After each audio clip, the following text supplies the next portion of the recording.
Man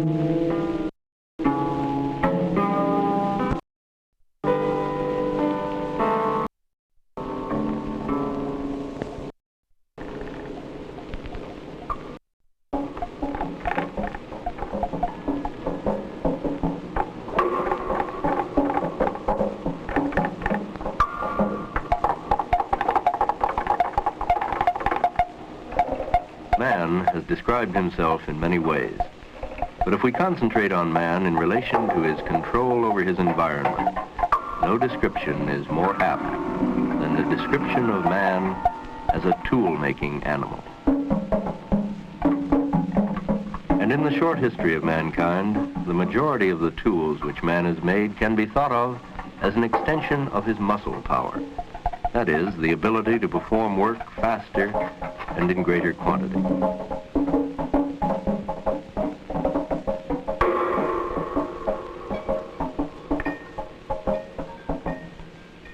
However, in the mid-1940s of the 20th century, a different kind of tool was invented. A tool for extending certain of the powers of man's mind. This tool is the electronic computer.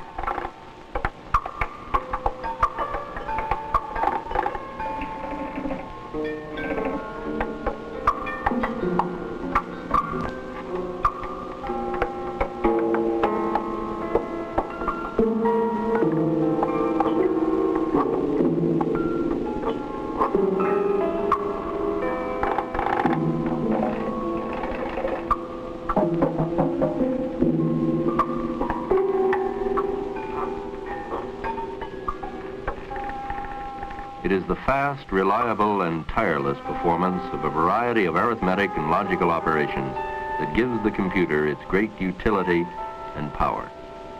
But merely looking at a computer won't tell us very much about what it actually is doing.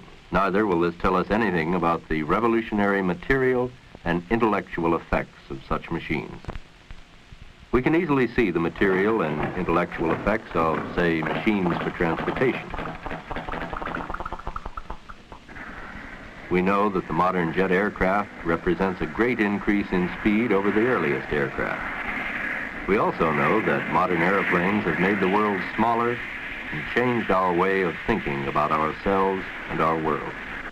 And future means of transportation will bring even more rapid and radical changes. But even the difference between the speed of an ox cart and the fastest rocket is small when compared with the difference in speed between calculation by hand and calculation by computer. For example, the first electronic calculator to be completed could do the work of 50,000 people working by hand. Scientists, when they speak of a great change in speed or size, prefer to speak in terms of a unit of measurement called an order of magnitude, meaning 10 times as much. Dr. Richard Hamming, a research mathematician for the Bell Telephone Laboratories, in a paper presented before a meeting of the American Academy for the Advancement of Science, put it this way. The computer revolution is often compared with the famous Industrial Revolution in importance and scope. The Industrial Revolution effectively freed man from being a beast of burden. The computer revolution will similarly free him from dull, repetitive routine. The computer revolution is, however, perhaps better compared with the Copernican or the Darwinian revolution, both of which greatly changed man's idea of himself and the world in which he lives. Before getting into the main part of this paper, it is necessary to discuss briefly the idea of a change in a technology. Change is often measured in units of an order of magnitude, meaning roughly a factor of 10 times as much. It is a common observation that a change of an order of magnitude in a technology produces fundamentally new effects. As an illustration, consider the following example. Modern jet planes are about 1 order of magnitude faster than Wright brothers' first plane. Another example, the fastest missiles are somewhat more than 2 orders of magnitude faster, meaning about 300 times faster. Automobiles are used at speeds around 1 order of magnitude faster than a horse and wagon. Each of these have produced whole new effects. Indeed, it is said that the automobile has produced even a change in our morals. Computers have improved in speed by at least 6 orders of magnitude, a millionfold. In In order to understand the factor of a million, consider the following two situations. First, that you have only $1, and second, that you have $1 million. You can readily see that in the two situations there are fundamentally different effects. You adopt a different view of yourself and the world in which you live. Along with the change in speed, there has been a great increase in reliability, so we now do much longer computations than were practicable by hand. Finally, with the increase in speed, there has been a corresponding decrease in the cost. Something more than 1,000 times cheaper. It is as if suddenly automobiles cost $2 to $4, houses $20 to $60. And the changes in the computer technology are still going on.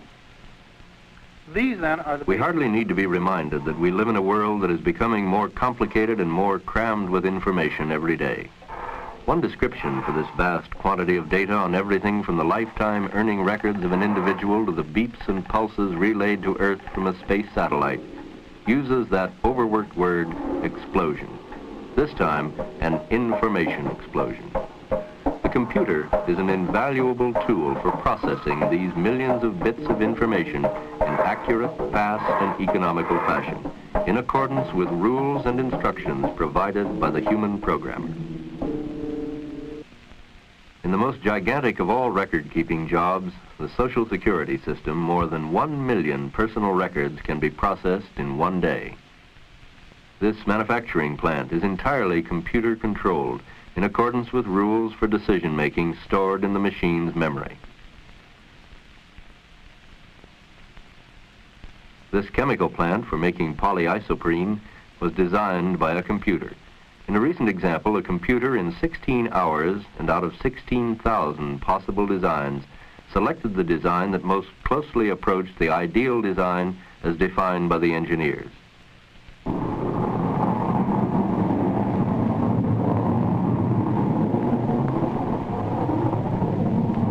And this actual firing of the multi-million-dollar Saturn rocket was simulated on this computer many times before the actual firing was authorized.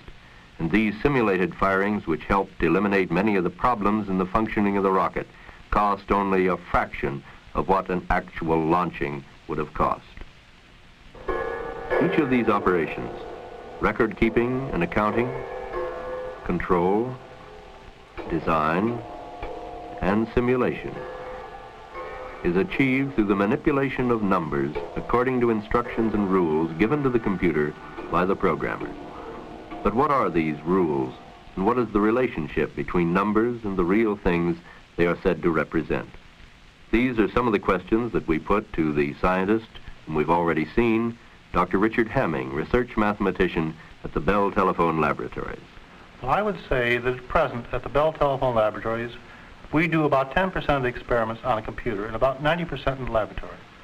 I would expect that in time we will do 90% on the computer and 10% in the lab.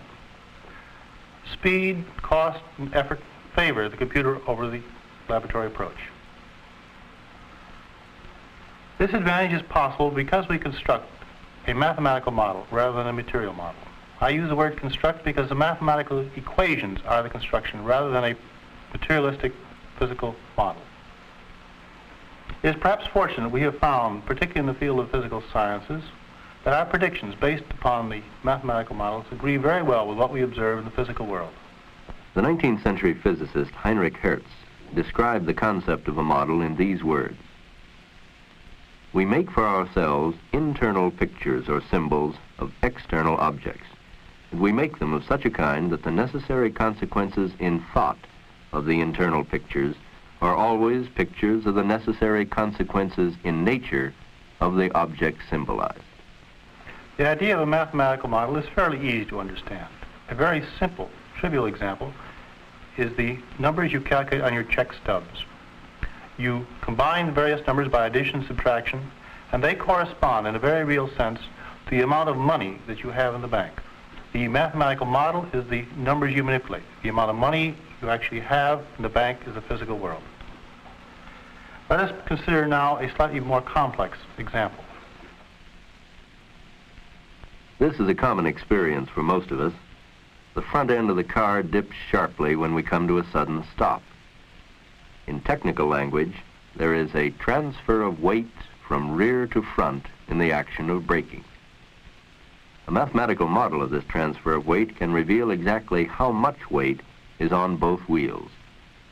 And different road surfaces and braking conditions will result in different weight distributions. But the mathematical model for the transfer of weight from rear to front will remain the same. In this mathematical model of a behavior of an automobile, we can use a computer to simulate what would happen in actual practice. We have actually found that our mathematical models of automobile traffic predict very well many of the effects which we observe. Returning to our more general remarks about the use of computers, we first use computers to simulate situations in engineering, situations which we had been doing before by hand. The computers allowed us to do much larger and more complex problems. But this ignored the order of magnitude effect which we spoke of. We are now beginning to use the machines in entirely new ways on entirely different problems. And this is the exciting part.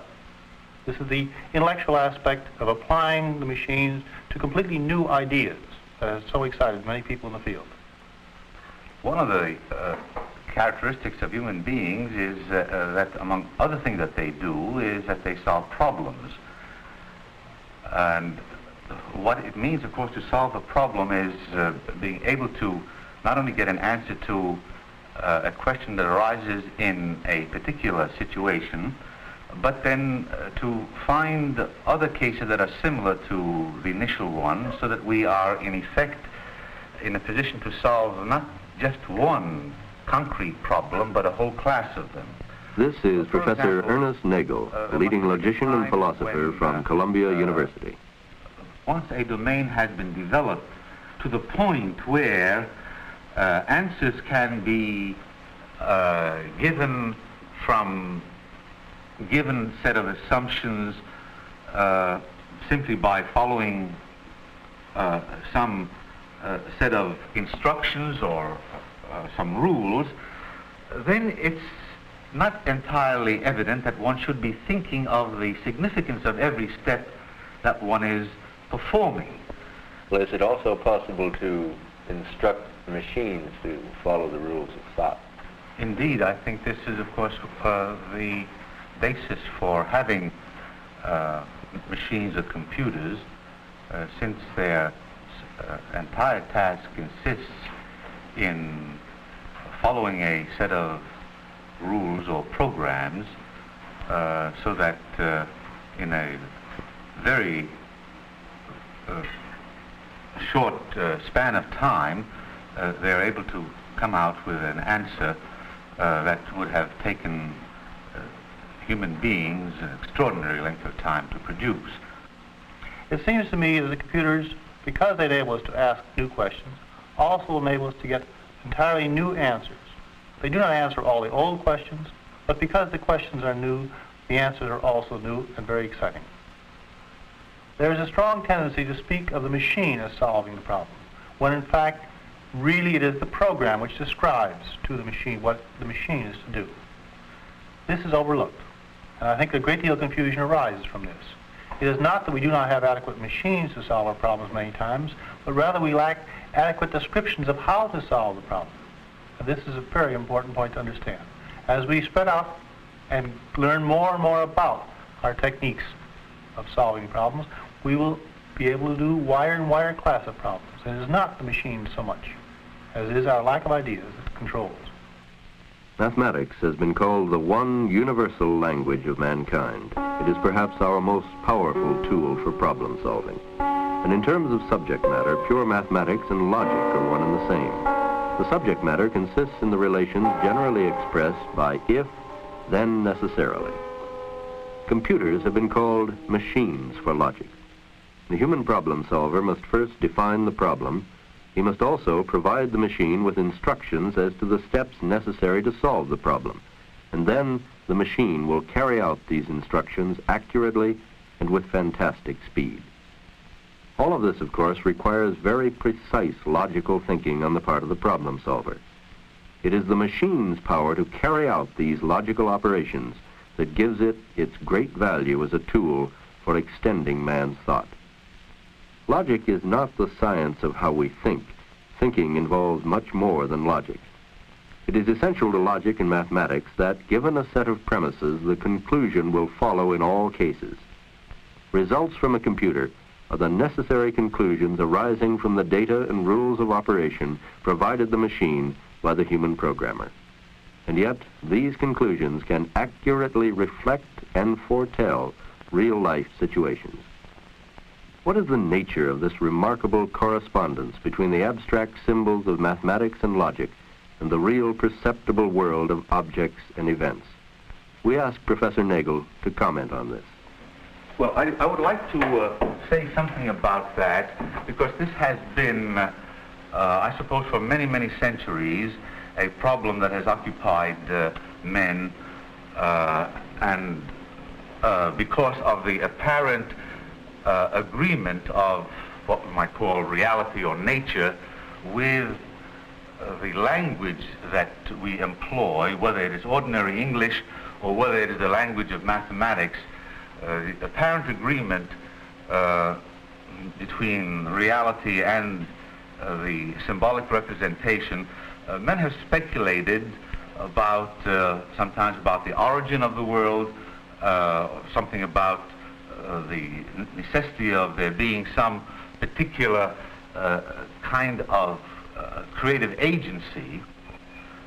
And so, if one asks, why is it that the consequences of assumptions that we make are in agreement with in nature, the answer is because nothing can count as an instance of the assumptions that we make unless the assumptions themselves are confirmed.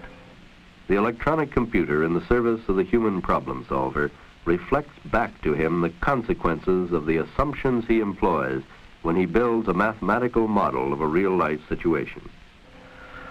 So that rather than saying, as for example, the late Sir James Jeans maintained, that the fact that mathematics is used in exploring nature, he maintained that this shows that there must have been a divine creator, and moreover that the creator was a mathematician. In terms of this simpler reminder of the sorts of things that enter into applying any formal system to any segment of nature, one would have to say the reason why nature conforms to our assumptions is not that there was a mathematician who created it, but simply that nothing would count as an instance of the assumptions unless it also conformed to whatever consequence was deduced from it. The problem-solving power of mathematics and logic, combined with the speed and accuracy of a machine for carrying out these operations, is the basis of the computer revolution. But does this mean that a computer can produce a new idea or make an original contribution to knowledge? We ask this question of both Professor Nagel and Dr. Hamming. It depends entirely upon what you mean by a new idea. In some senses, the machine only produces what you expect. On the other hand, you do not foresee all combinations, and the machine often produces combinations which you had not foreseen and have the impression of novelty. Well, the question is to whether machines or computers are capable of original thought or of making original contributions to knowledge is a very much debated one, but before one can profitably discuss it, it seems to me it's very important to distinguish between two senses in which a statement or an idea might be said to be original. The two senses are a psychological sense of originality and a logical sense of originality. And I think perhaps the best way of making the distinction clear is first with an illustration. When a child is given an elementary arithmetical problem, for example, to find the sum of two numbers, when he gets the answer, the conclusion is something that is novel or new to him. So psychologically, of course, he gets the sense of having made a discovery. Nevertheless, the answer is something that is necessarily or logically implied in the premises or the assumptions, and the process of thought here simply is to unravel or make explicit what was already contained in a logical sense in the premises. I think I'd risk going out on a limb here and say that it seems to me that, at least on the basis of our present conceptions of the capacities of computers as well as the actual one that have been constructed, that computers do not come up with logically new ideas, and unless the nature of the beast changes very radically, that they cannot come up with logically new ideas, given the assumptions that underlie the present theory of computers. Many people are attempting to use computers to replace man. I am much more interested myself in using man and machines as a working combination. I believe that some of the future is already fairly clear. It is obvious that the machines can do routine, logical consequences much more rapidly and much more accurately than a human can. Therefore, I believe we will gradually push the detailed logical parts, the methods which we use, onto the machine, and we will reserve for ourselves the creation of new ideas and the direction of the research. Thus, the man-machine combination will find a dividing line passing gradually from man over to machine, the machine taking more and more of the burden as we learn how to use the machines, and as the machines become more powerful, and we will find ourselves left in the more creative aspects of the problem, deciding what it is worth attacking, what are the problems which we wish to solve. These kind of questions we do not know how to give the computer and seem best reserved for man at present. I think we have to say that in this respect, the human mind is capable of doing things that none of the machines that are available today is capable of doing. This certainly doesn't foreclose the question whether sometime in the future machines might not be devised so that exactly this kind of a thing will be credited to machines. But at present, and this is all that one can say at the moment, there are clear lines of demarcation between the capacities of the human mind in respect to the capacity to make contributions to knowledge which is our original. Dr. Hemming, will you give me some of your summary thoughts on this computer revolution? Well, the word revolution is used very freely these days, and yet I think there's some meaning to the words the computer revolution. We have got an increase in computers of 1,000,000-fold, decrease in costs by 1,000, as we said before. This is a very real change. But the question still arises, will this revolution continue? It seems to me, in view of the political situation in the whole world, that no responsible group can oppose the coming computer revolution. Therefore, it seems to me we have a real one which will continue. Now, I believe that the reports we hear of this revolution are very misleading. They often underestimate the speed which it is going on and the importance. But worst of all, they tend to emphasize the material aspects, how much we will have of this and that, how much leisure, what wonderful new things we will have, and they fail to discuss the impact it will have on our view of ourselves and our world outlook. This, I believe, is the most important part of the computer revolution. I do think that as a consequence of these increased complexities in society and the obviously greater degree of control that will have to be exercised if we are not going to run into each other constantly, it does require us to think seriously as to how in the future we, or perhaps more specifically our children and grandchildren, will be able to realize the potentialities that we would like our own society to enable us to develop. We shall have to find ways of training ourselves how to enjoy the leisure that we presumably are going to have, the greater leisure that we're going to have, in such a way that instead of being frustrating and making life perpetual boredom, will enable us to engage in creative activities. This seems to me to be the central problem that faces Western civilization insofar as the material goods of life are going to be increased, but it does raise a fundamental issue as to how what was sometimes called the spiritual aspect of life, or I would prefer to call it the creative aspect of individuality, will be given a room for development. Now, there's no simple answer to this question. If there is any mystery in the computer revolution, let's be sure that the mystery is located in the right place. In spite of its magnetic memory, complex circuitry, and so on, the mystery is not in the machine.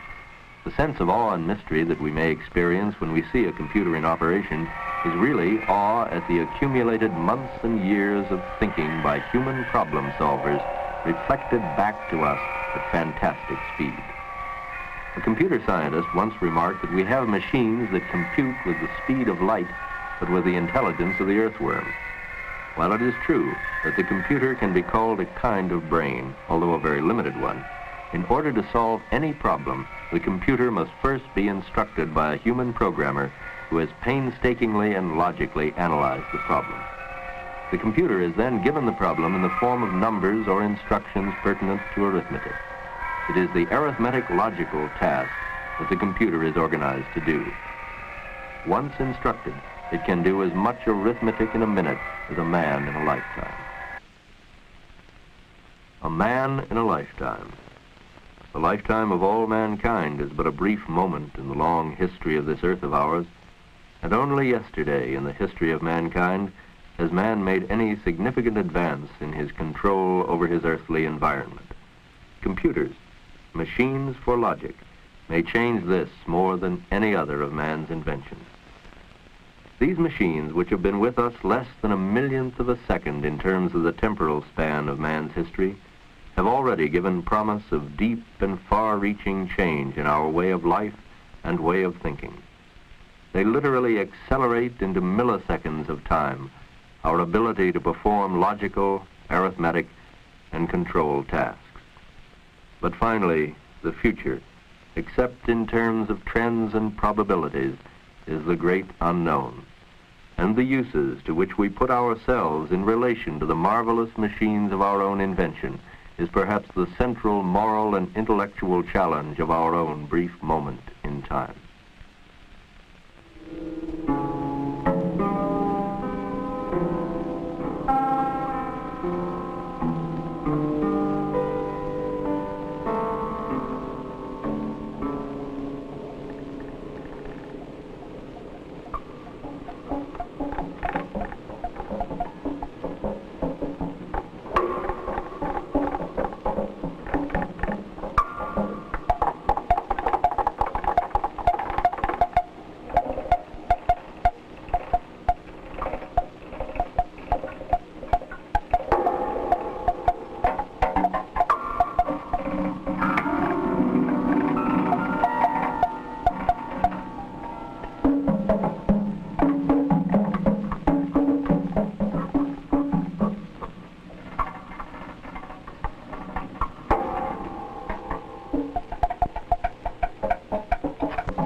This is NET, National Educational Television.